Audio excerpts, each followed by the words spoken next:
오늘도 하나님께서 큰 은혜 주실 줄 믿습니다. 기독교의 4대 절기가 있어요. 기독교의 4대 절기. 첫 번째 절기는 뭐냐면 성탄절이죠. 예수님 오신 성탄절, 12월 달이죠. 그 다음에 두 번째, 예수님께서 십자가에 죽으시고 부활하셨던 부활절기, 4월 달, 3월, 4월 달이죠. 그 다음에 6개월 동안 마치고 6개월 동안 지켜주시고 은혜 주신 하나님께 감사하는 7월 첫 주에 드리는 맥주 감사절이죠.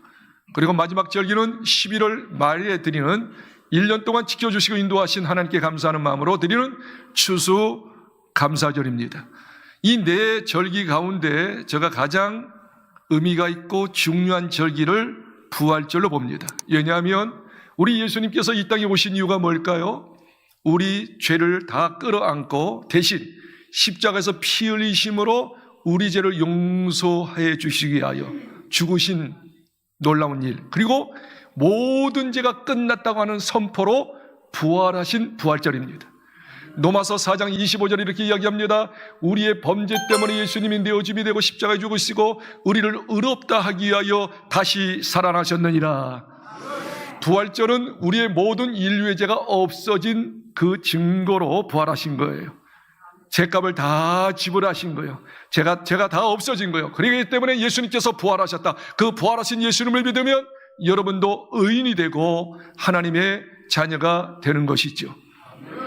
유일하게 무덤이 없는 종교가 기독교입니다. 모든 종교는 다 무덤이 있습니다. 창시자의 무덤이 있죠. 예를 들어서 공자, 유교를 만들었던 공자는 중국 산동성에 가면 공자의 무덤이 있습니다. 죽었다 그거죠. 다시 살지 못했다 그거 말입니다. 그리고 불교를 창시한 이 석가는 인도의 불탑에 가면 무덤이 있고 시체가 있습니다. 살지 못했다는 증거죠. 이슬람교는 62세에 죽었어요. 그의 무덤은 사우디아라비아에 있습니다. 그러나 예수님 틀림없이 죽으셨어요. 무덤에 장사 지내셨어요. 그런데 묘지는 있는데 무덤은 없습니다. 왜? 시체가 없기 때문이다. 부활하셔서 그렇죠. 유일하게 부활하신 종교는 기독교뿐이 없는 줄 믿습니다.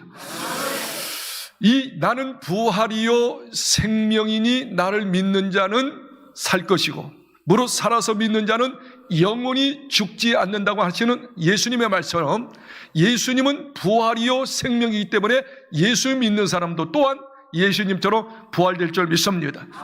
그리고 예수님이 오실 때까지, 재림할 때까지 그 자리에서 믿는 사람, 살아서 여전히 믿는 사람은 죽지 않고 부활된다고 말씀하신 줄 믿습니다. 어떻든 중요한 것은 예수님은 부활하셨습니다. 한번 고백할까요? 예수님은, 더 크게 예수님은 부활하셨습니다. 이렇게 예수님이 부활하셨다라고 이제 이야기했는데 오늘 본문 말씀은 아니지만 고린도전서 15장에 보니까 예수님이 부활하셨다. 예수는 믿긴 믿는데 부활만큼은 안 믿는 성도들이 있었어요. 아니 한번 생각해봐라. 어떻게 죽은 자가 살아나냐 그거요. 그건 상식에 맞지 않고 과학에 맞지 않는다. 어떻게 예수님이 죽었는데 부활하셨고 또 살아서 역사하시는가. 고린도 교회 성도들 가운데 부활을 의심하는 성도들이 있었어요. 그때 사도 바울이 말입니다. 부활을 의심하는 성도들에게 아주 역설법으로 부활을 증명했어요. 이렇게 이야기합니다. 자, 너희들 말대로, 잘 들으세요.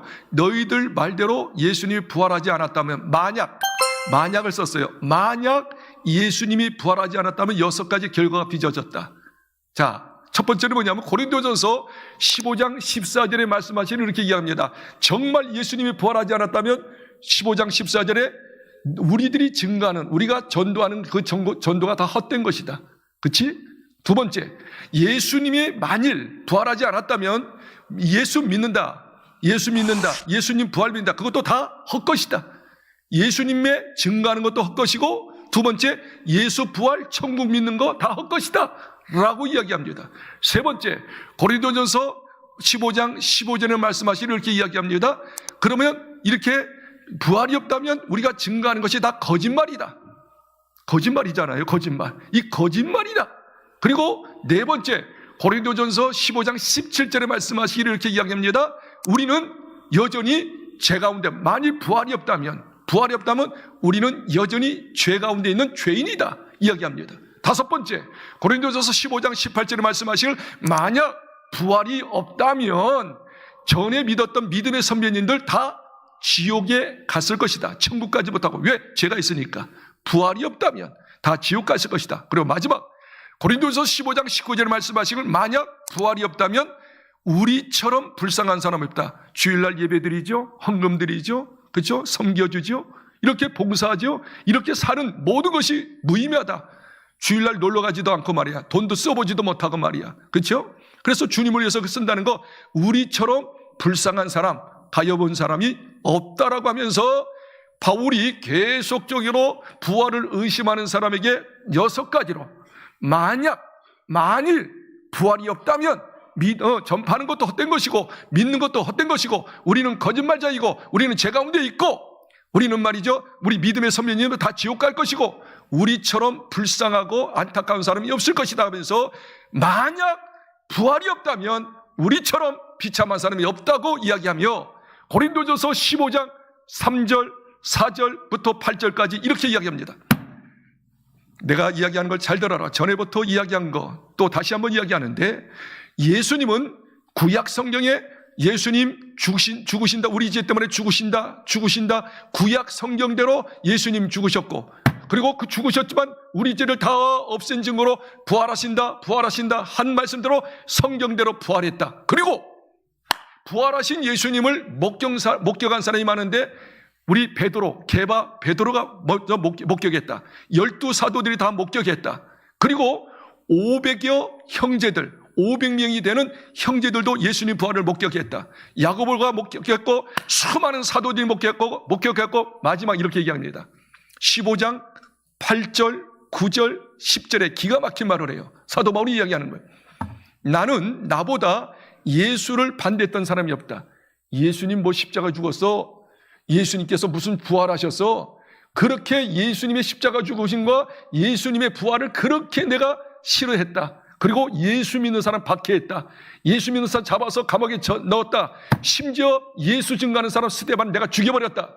이처럼 내가 예수 이야기만 나오면 이가 갈리고 말이야 싫고 박해하고 폭행하고 그리고 잡아 죽여버렸는데, 어쩌면 내가 예수 믿는 사람을 잡으려고 다메섹 도상에 갔다. 근데 다메섹 도상에서 그 대낮인데도 불구하고 어쩌면 예수님이 나타났다. 부활하신 예수님이 나타났다. 그리고 내 음성을 보다 사울아 사울아 어찌하여 나를 핍박하느냐? 당신이 누구리까? 네가 핍박하는 예수니라. 부활하신 예수님 내가 실제적으로 눈으로 목격했다. 난 꼬꾸라졌다. 눈이 멀었다. 그리고 성경에서 고침받고 그때부터 내가 예수의 증인, 부활의 증인이 됐다. 이야기합니다. 만일 내가 예수님을 목격하지 않았으면 내가 어떻게 이렇게 증거할 수 있느냐? 내 예수님을 이렇게 설파할 수 있느냐? 예수님은 틀림없이 목격했다.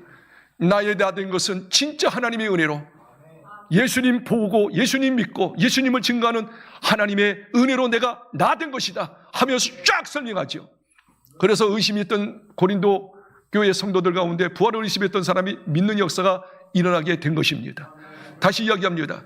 예수님의 부활은 의심할 필요 하나도 없습니다. 100% 퍼펙트한 사실, 팩트인 줄 믿으시기 바랍니다.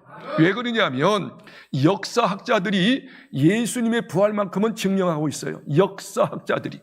자, 이렇게 4가지로 증명하는 것을 한번 들어보세요. 역사학자들이 예수님의 부활을 증명하는 첫 번째 원인, 모든 역사학자들이 이구동성으로 말하기를 예수님은 틀림없이 십자가에 죽었다. 역사적인 증거다. 그리고 죽고 무덤에 장사되었다는 사실입니다. 이것을 부인하는 사람들은 역사학자 중에 없습니다. 예수님은 역사적인 인물이요, 십자가에 죽었고 그리고 무덤에 장사되었다. 첫 번째 팩트입니다. 두 번째, 예수님은 죽었는데 무덤에 들어갔는데 시체가 없다. 예수님의 시체는 빈 무덤이 됐다. 왜? 부활했기 때문이다. 왜냐하면 이렇게 증거하더라고요. 성경에 보면 마태복음 27장 63절부터 66절까지 이렇게 이야기합니다. 잘 보세요. 성경이 이야기합니다. 예수님 십자가 죽었어요. 그리고 무덤 속에 장사되었어요. 장사되고 난 다음에 모든 군중들이 이야기합니다. 빌라도 총독이요. 그때 재판장이 총독이 빌라도여서 빌라도 총독이요. 예수 살아생전에 예수님이 이야기하기를 내가 죽는데 3일 만에 부활한다고 했습니다. 여러분 다 알죠? 무리들이 이야기하는 거예요. 여러분 다 알죠? 총독이 알죠? 그렇다. 그렇기 때문에 혹시나 한번 생각해 보십시오. 어떻게 죽은 자가 부활할 수 있습니까? 살아날 수 있습니까? 그래서 틀림없이 예수가 이야기할 때 내가 죽으면 3일 만에 살아난다고 하는 것을 드러내기 위해서 이 제자들이 아마 몰래 죽은 시체, 예수님의 시체를 훔쳐갈 것입니다. 훔쳐갈 것, 도둑질할 것이니 근위병들을 시켜가지고 그 예수님 무덤에 단단히 성경에 보니까 64절, 65절, 63번씩이나 근위목을 동원해가지고 아주 강력한 튼튼한 그리고 용기 있고 아주 기백이 있는 근위병들을 무덤에 딱 지키도록 하십시오. 그리고 교대로 절대 시체가 훔쳐가지 못하도록. 만약 시체가 훔쳐가고 야 예수님 살아났다 하면 큰일 날 것입니다. 막 무리들이 이야기하는 거예요. 빌라도가 들으니까 그럴듯하잖아요. 맞도다. 근위병들을 그 무덤 앞에 지키도록 해서 절대 예수 시체가 훔쳐가지 않도록 하라. 그리고 입구에는 예수가 부활되지 못하도록 큰 돌을 막아놔라. 돌을 막아놔요. 근위병이 지킵니다. 자 보세요. 그러면 꼼짝없이 예수님은 살아나야 해. 무덤을 깨트리고 돌을 깨트리고 살아나야 하는데 돌이 있잖아요. 근위병이 지켰잖아요. 합리적으로 과학적으로 도저히 예수가 살아날 길 없습니다. 그런데 더 중요한 이야기 할 때 드릴까요? 이 역사학자들이 이야기하는 거예요. 그런데 예수님이 진짜 부활하셨다는 걸 이렇게 증명하는 거예요. 성경에는 여자들이 막달라 마리아, 예수님의 육신의 어머니 마리아를 비롯하여 여러 마리아와 여러 여인들이 예수님의 무덤에 예수님의 시체가 잘 있을까 해서 주일날 안식 후 전 예수님이 금일날 돌아가셨고 토요일날 그리고 주일날 3일 후에 안식 후 첫날 주일 새벽 일찍 예수님의 무덤에 갑니다. 예수님의 시체가 잘 있는가 부활할 것은 전혀 생각하지 않고 자기들의 생각도 어떻게 죽은 자가 살아나 이 마리아와 여자들이 안 믿었어요. 그냥 단순히 예수님의 시체가 있는 줄 알고 자리 있는 줄 알고 보기 위하여 새벽 일찍이 간 것이죠. 근데 어쩌면요 예수님의 무덤에 딱 도착하니 그 큰 돌이 없어졌습니다. 그리고 안에 딱 들어가 보니까 시체가 있어요? 없어요. 그때 천사가 나타나서 말씀하십니다. 여자들이여 두려워하지 마라. 무서워하지 마라. 예수님께서 말씀하신 대로 예수님이 부활하셨느니라. 한번 봐라. 보니까 없어요. 자, 그리고 난 다음에 어떻게 해요? 예수님의 시체가 없어지고 예수님이 부활하신 걸 확인하고 난 다음에 여자들이 어떻게 해요? 재빨리 제자들에게 갔죠. 베드로에게 가서 이야기했죠. 그런데 이 사실이 자 보세요. 역사학자들이 이야기하는 거예요. 자, 예수님이 돌아가신 이 시대가 1세기입니다. 1세기. 그렇죠? BC 1세기예요. 1세기. 1세기 때에 이런 이야기가 있어요. 법적인 이야기예요. 여자들이 어떤 증거를 이야기할 때 법적인 증거를 내가 받습니다. 확실합니다. 여자들이 이야기하는 증거에 대한 이야기는 법적으로 인정하지 않았어요. 그때는 여자들을 굉장히 무시할 때였습니다. 그렇기 때문에 아무리 봤다, 뭐 들었다, 뭐 했다 해도 그것을 법적으로 인정하지 않아요. 다 그렇다면 성경이 거짓이라면 여자가 봤다는 걸 빼야 합니다. 왜? 증거가 아니잖아, 그건. 그러니까 성경은 그대로 쓴 거예요. 그대로 본 거. 할렐루야. 할렐루야. 가보니 어떻게 해요? 빈 무덤, 시체가 없다 그 말이야. 세 번째가 더 중요해요. 역사학자들이 이야기하는 겁니다. 예수님의 부활이 확실한 건 뭐냐면 예수님을 실제로 목격한 사람들이 많더라고요.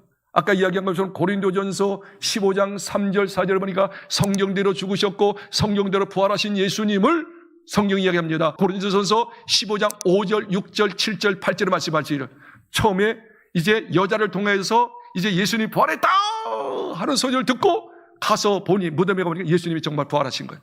게바가 먼저 봤어요. 베드로가 먼저 봤어요. 그리고 12사도가 봤어요. 그 다음 말이 중요해요. 500여 형제라고 이야기합니다. 형제는 뭐예요? 아까 제가 이야기했죠. 여자들이 아니 봤다 해도 그건 법적인 증거가 아니에요. 근데 500명의 형제들 남자들이 본 거예요. 확실하다 그거예요. 그리고 야고보가 받고 사도들이 받고 더 중요한 건 뭐예요? 그렇게 예수를 반대했던 누구도 다 인정해요. 역사학자들이에요.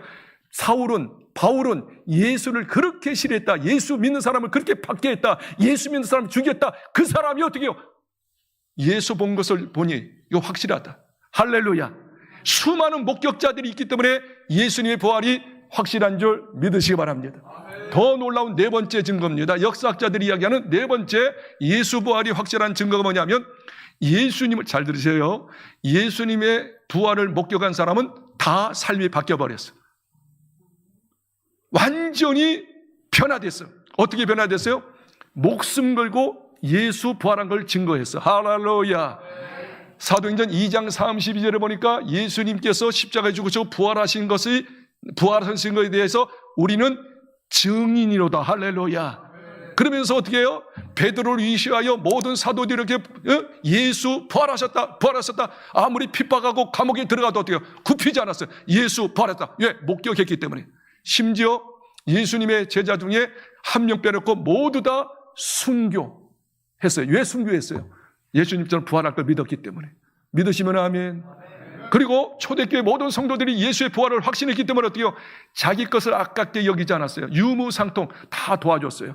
베풀어 줬어요. 자기 게 없었어요. 진짜 천국이 이루어졌어요. 그리고 초계같이 예수 부활을 위해서 모든 걸 바쳤어요. 생명까지 바쳤어요. 이런 사실을 볼 때 도저히 예수님의 부활을 의심할래 의심할 수 없다. 이것은 역사학자들이 이야기하는 증거예요. 그러니 역사학자들도 그걸 인정하는데 예수 믿는 우리들이 예수 부활 1000번, 만번, 몇만 번 믿어야죠. 확신해야죠. 누려야죠. 믿으시면 아멘. 그렇다면 왜 예수님이 완전히 죽으셨지만 완전히 다시 살아나셨을까요? 부활하셨을까요? 두 가지의 아주 중요한 이유가 있어요. 첫 번째, 아까 이유는 예수님이 십자가에 죽으시고 부활하심으로 아까 로마서 4장 25절을 근거해요. 우리의 범죄 때문에, 우리 죄 때문에 예수님이 죽으셨고 너희들을 의롭다 하기 위해서 죄 다 용서되었다는 의미에서 부활하셨느니라. 궁극적인 첫 번째 예수님의 부활은 뭐냐면 우리 죄 용서했다는 증거로 부활하신 줄 믿습니다. 이 사실을 믿으면 여러분은 죄가 없고 하나님의 자녀되고 천국 백성이 되는 줄 믿습니다. 그건 근거로 하고 두 번째를 첫 번째로 이야기하고 싶어요. 두 번째는 뭐냐? 그거예요. 예수님이 틀림없이 죽으셨잖아요. 근데 부활하셨잖아요. 다시 살아나셨잖아요. 이 사실을 그대로 너희들에게도 이루어진다. 너희들이 비록 죽지만 다 죽지요. 인간에게 가장 큰 병이 뭐냐면 죽음에 이르는 병이에요. 죽는다는 사실이에요. 근데 모르고 살아요. 죽어가고 있는데. 솔직히 죽음 앞에 장사가 어디 있어요? 죽음을 이길 용사가 어디 있어요? 죽음 앞에 속속들이 무릎 꿇을 수밖에 없어요. 돈이 있으면 뭐예요? 건강이 있으면 뭐예요? 재벌이 있으면 뭐예요? 권력이 있으면 뭐예요? 세상에 모든 좋은 것이 있으면 뭐예요? 늙어가고 있는데 죽음에 이르는 병에 걸리고 있는데 젊었을 때는 몰라요. 40대는 몰라요. 50대 넘으니 60대 넘으니 70대 넘으니 죽음이 가까울수록 두려운 거예요. 안정을 있지만 죽을 수밖에 없는 존재지요. 그래서 이 세상에서 가장 무서운 병이 죽음의 병이에요. 그걸 우리 하나님이 잘 아셨어요. 그래서 어떻게 해요? 죽음에 이르는 병에 걸린 너희들이요, 나를 봐라! 내가 죽었느니라! 그리고 다시 살아나셨느니라. 할렐루야. 내가 산 거로 너희들도 죽지만 다시 살 때가 있느니라. 부활할 수 있느니라. 오늘 본문의 말씀은 아니지만 고린도전서 15장 20절을 크게 한번 읽겠어요. 그러나 이제 그리스도께서 죽은 자 가운데서 다시 살아나사 잠자는 자들의 첫 열매가 한번 되셨도다. 따라합시다. 잠자는 자들의 첫 열매가 되셨도다. 잠잤다고 이다는 죽었다 그거요. 성경에는 죽었다 하지 않고요. 잠잤다. 잠자면 어떻게 일어날 때가 있잖아. 일어날 때가 있는 것처럼 너희들이 죽을지라도 나처럼 살아날 때가 있다. 나는 첫 열매가 뭐예요? 한 번 열매 맺으면 그 해는 더 많이 열매 맺고 그 다음에는 더 많이 열매 맺는 것처럼 내가 샘플로 시작됐으니 너희들도 다 살아나니라. 그래서 23절에 말씀하고 있는 거예요. 고린도전서 15장 23절 크게 읽겠습니다. 시작. 그러나 각각 자기 차례대로 되리니 먼저는 첫 열매인 그리스도요 다음에는 그가 강림하실 때에 그리스도에게 예수님께서 속한 자요. 첫 열매가 되가지고 죽었지만 살아나신 것처럼 너희들도 내가 재림할 때, 강림할 때 너희들도 다 살아나리라. 살아나리라. 언제 우리가 살아나요? 예수님 재림할 때, 다시 오실 때 우리는 다 살아난다고 성경을 말씀하고 있으니 그렇게 될 줄 믿습니다. 고린도전서 15장 51절 52절에는 더 구체적으로 이야기하죠. 우리가 언제 살아나느냐? 나팔 불 때 나의 이름, 나팔 불 때 예수님 나팔 불고 재림하시거든요. 재림하실 때 우리 죽은 자들이 다 살아난다고 이야기하고 있으니 한번 읽어볼까요? 51절 시작.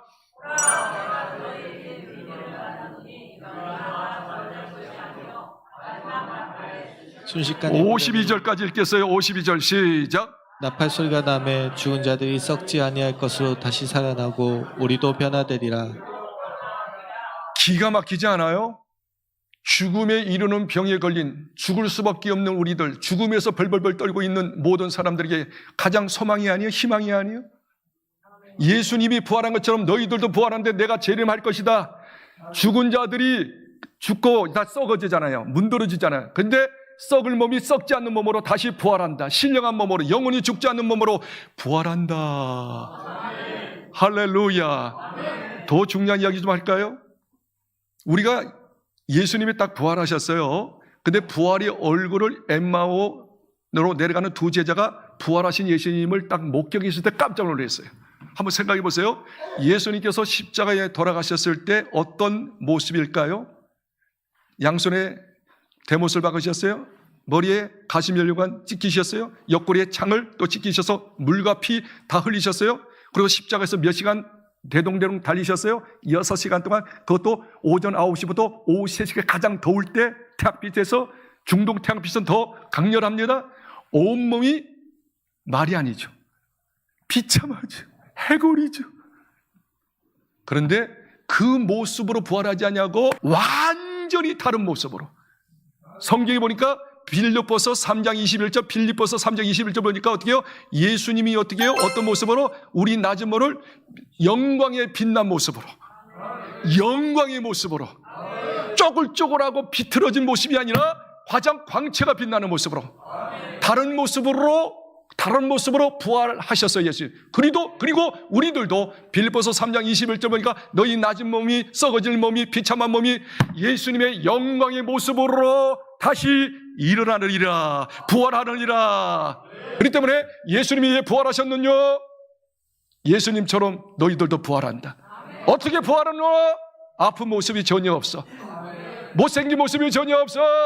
가장 아름다운 모습으로, 영광스러운 모습으로 부활하기에 가장 큰 소망이죠.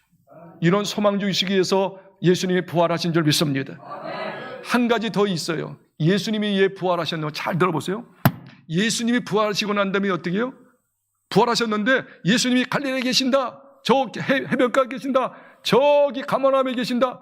예수님이 부활하시고 난 다음에는 그냥 동쪽에 번쩍, 서쪽에 번쩍, 그냥 시공간을 초월하셔, 예수님. 할렐루야. 그래서 잘 들으세요. 예수님이 왜 부활하셨는고? 이 땅에서 잘 들어요. 이 땅에서 예수 믿고 하나님 말씀대로 살려고 하니 아까 이야기했죠. 예배 드리고 여러분처럼 주일날 다 놀러가고 이렇게 화창한 날 벚꽃놀이, 지금 벚꽃이 환차 폈잖아. 벚꽃놀이도 못 가고 말이죠. 응? 제대로 주일날 말이죠. 쉬지도 못하고 말이야. 아침부터 와가지고 예배 드리고, 예배만 드립니까? 성가대하고, 성가대만 합니까? 또 11조도 드리고, 헌금, 이 아까운 헌금도 드리고, 서로 섬겨주고, 서로 사랑해주고, 또 용서해주고, 어떻게 보면 믿지는 삶을 사는 거야. 손해보는 삶을 사는 것처럼 보여요. 부활하신 예수님, 왜 부활하셨을까요? 살아서 지금도 역사하시는 예수님, 히브리서 13장 8절에 예수 그리스도는 어제나 오늘 영원토록 동일하셔서 이곳에 계시고 저곳에 계셔서 부활하신 분이니까, 뭐 시공간을 초월하시니까 우리 믿음의 사람들과 믿음대로 말씀대로 살려고 하는 몸부림치는 사람, 여러 가지 어려움을 당하는 모든 성도들과 함께 해주기 위해서 부활하신 줄 믿습니다. 걱정하지 마. 내가 너와 함께하여 도와줘. 그리고 힘들 때마다 우리가 기도하잖아요. 기도에 응답 주시려고 부활하시고. 할렐루야. 우리가 좋은 일만 하는 게 아니잖아. 저도 그렇고 여러분도 그렇잖아요. 우리가 주님 뜻대로 살려고 하니까 여전히 육신이 약하고 죄의 속성이 있잖아. 아담의 타락된 성품이 있잖아. 자아가 있잖아. 욕심이 있잖아. 정욕이 있잖아. 나로 모르게 예수 믿지만, 구원받았지만, 목사지만, 권사지만, 하나님의 사람이지만 때로는 쓰러지고 자빠지고 죄 짓잖아. 예수님이 왜 부활하셨느냐? 여러분이 말입니다. 쓰러지고 허덕 내가 목사가 돼가지고 말이야, 성도가 돼가지고 또 죄 짓고 죄 짓고 가슴 아파하며 통곡할 때 우리 예수님은 말씀하시기를 로마서 8장 34절에 이렇게 얘기합니다. 예수님이 우리를 위하여 죽으실 뿐만 아니라 부활하시고 하나님의 우편에 계셔서 우리가 쓰러질 때마다, 자빠질 때마다, 죄책 때문에 흐덕거릴 때마다 우리를 위하여 중보하시며 격려하시며 위로하시며 강구하시며 일어나 내 그 죄까지 용서해서 내가 다시 너를 일으킬 거야, 너는 쓰임 받을 거야, 잘 될 거야 하면서 응원해 주시기 위해서 부활하신 줄 믿으시기 바랍니다. 여기 보세요. 누가 정죄하리요? 죽으실 뿐만 아니라 그다음 말이 중요하잖아요. 다시 살아나신 이는, 부활하신 이는 그리스도 예수시니 그는 하나님 우편에 계신 자요 우리를 위하여, 한번 따라합시다. 우리를 위하여, 쓰러지는 나를 위하여, 죄 짓는 나를 위하여, 부족한 나를 위하여 어떻게 하신다고요? 강구하시느니라. 내가 너를 도와줄 거야, 일으켜줄 거야, 써줄 거야, 힘을 내. 다시 일어나. 다시 한번 돌파해. 너는 위대한 일을 할 수 있는 나의 제자가 될 거야. 예수님이 왜 부활하셨나요? 예수 믿는 저희들과 함께하기 위해서, 우리들의 기도를 들어주기 위하여. 우리 육신이 약하고 죄성이 있기 때문에 더 쓰러지고 자빠질 때만 허덕거릴 때 용서하시고 다시 한번 격려하시고 응원해 주시고 힘 주시고 일으켜 주시고 써 주시려고 부활하셨다는 사실을 믿으시기를 바랍니다. 여러분, 미국에 가면 캘리포니아가 있죠. 큰 캘리포니아가 있어요. 거기 가면 세계에서 유명한 대학이 있어요. 무슨 대학이 있을까요? 하버드 대학 다음에 유명한 대학, 스탠퍼드 대학. 아시나요? 스탠퍼드 대학이 어떻게 만들어졌을까요? 그 유명한 대학, 훌륭한 대학이 어떻게 건립되었을까요? 스탠퍼드라는 변호사가 있었습니다. 26살 때 4살 어린 자매를 만나서 결혼합니다. 그리고 하나님께서 복을 주셔서 철도 사업을 해가지고 전 세계에서 몇 지 안 가는 재벌가가 됐어요. 엄청난 부유를 누렸어요. 그런데 그런 부유는 이뤘고 권력은 있었는데 하나님께서 주시지 않은 것이 있었어요. 자녀가 없었어요. 26살 때 결혼했는데 10년이 가도 자녀가 없고 12년도 가도 자녀가 없고 18년 만에 44살 때 아들을 봤어요. 그것도 아들 딱 하나를 봤어요.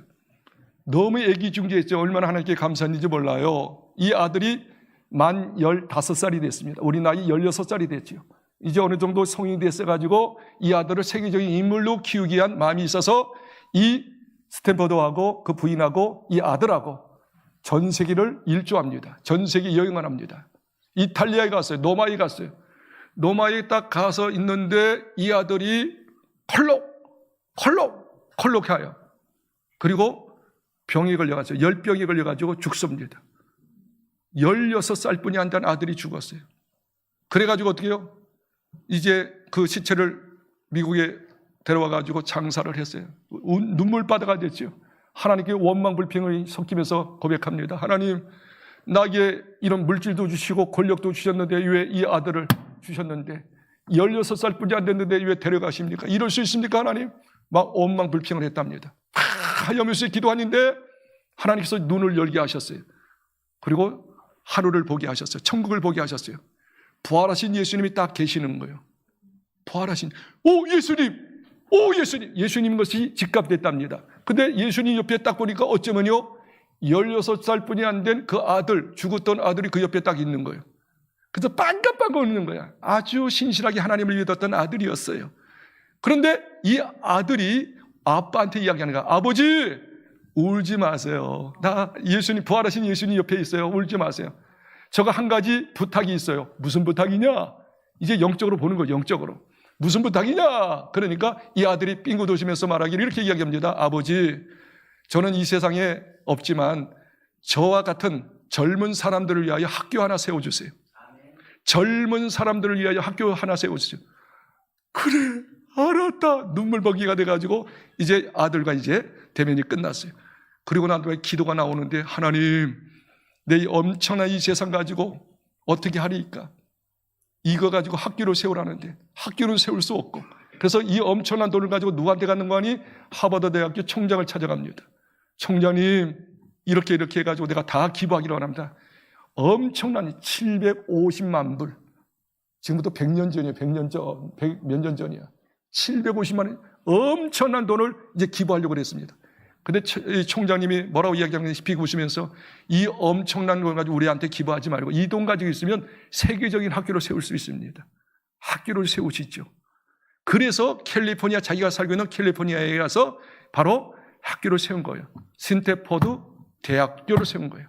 그런데 여러분, 스탠포드 대학에 딱 들어가면, 여러분 가보셨는지 모르겠습니다만, 딱 정문에 딱 들어가면 정문 딱 가운데에 큰 예배당이 놓여 있습니다. 십자가 딱 있고, 아들을 기념하는 예배당이었죠. 그래서 모든 학생들이 학문만 공부하지 말고 부활하신 예수님, 이 땅에서 최고의 그런 어떤 유명한 사람이 되지 뭐 천국에서도 스타가 되라고, 하나님 앞에 예배하라고, 딱 중앙에, 아주 중심에 예배당이 있는 것을 여러분 볼 수 있습니다. 마지막 이야기합니다. 사랑하는 성도 여러분, 우리는 어쩔 수 없이 이 땅을 떠날 수밖에 없어요. 권력, 지력, 체력, 물력 다 놓을 수밖에 없어요. 남는 걸 딱 한 가지예요. 예수님을 잘 믿는 거예요. 부활하신 예수님, 나와 늘 함께 하시고 나를 도와주시고, 할렐루야, 나에게 힘을 주시고, 그리고 주님께서 원하시는 많은 사람들에게 복음 증가하고 많은 사람을 살리도록 하신 나의 부활의 예수를 증거하여 모든 사람도 저 천국에, 내가 있는 천국에 오도록 하도록 하는 사명을 우리에게 주신 줄 믿습니다. 부활하신 예수님 진짜 마음속에 새기고, 우리 부활하신 예수님, 우리에게 부활의 소망을 주셨어요. 더 중요한 것은 부활하신 예수님 세상 끝날까지 우리와 함께 하신다고 그래요. 버리지도 않고 떠나지 않고 돕는 자 중에 계신다고 그랬어요. 구하라, 받을 것이니 너희 기쁨이 충만하라, 기도하라고 그랬어요. 그리고 죄질 때마다, 쓰러질 때마다, 좌절할 때마다 이것까지 용서하시는 하나님, 더 중보하면서 일으켜주시는 하나님, 나를 쓰시는 하나님, 그 주님, 부활하신 주님 의지하고 멋있게 남은 인생에 승리하기를, 그리고 아름다운 업적을 세워지기를 주의 이름으로 축복합니다.